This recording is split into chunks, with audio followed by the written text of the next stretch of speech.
মোৰ এটি প্ৰিয় কবিতা, অতি প্ৰিয় কবিতা আপোনাসৱৰ আগত উপস্থাপন কৰা হাবিয়াস কৰিছোঁ।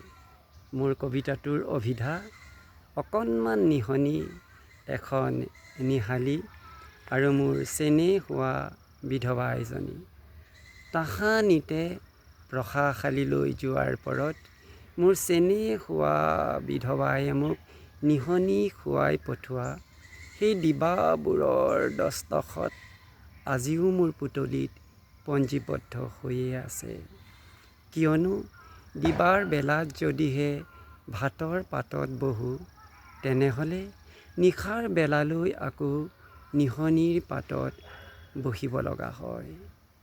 নিশা শোৱা পাটিৰ পৰা ওপৰলৈ চালে বিদীৰ্ণ ছালৰ ফাঁকেৰে মুকলি আকাশৰ মৰল দেখা, আৰু বৰষুণ আহিলে আই আৰু মই দুয়ো ততাতয়াকৈ সেতেলিত কোচমোচ খাই বহা সেই দিবাবোৰৰ দোষাৰ্ত আজিও মোৰ কনিনিকাত কলপতীয়া হৈয়ে আছে।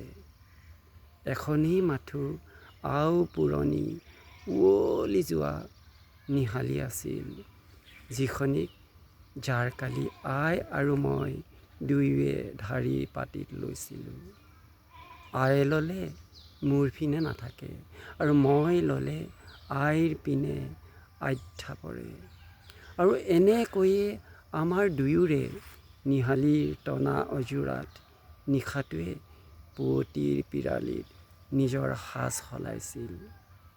মেথনি মেখেলা পৰিহিতা আইৰ উদং বুকু ঢাকিবলে এখন চাদৰো নাছিল, আৰু মোৰ গা ঢাকিবলে এটি কামিজ।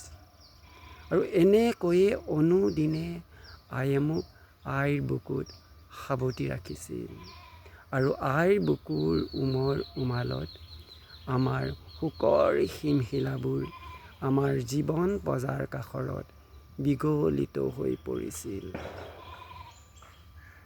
এয়া আছিল মোৰ তাহানিৰ শৈশৱৰ সেই শোকৰ শেলুৱৈ ভৰা জীৱনৰ নিদাৰুণ শ্ৰব্যকাব্যৰ নিচান চহী।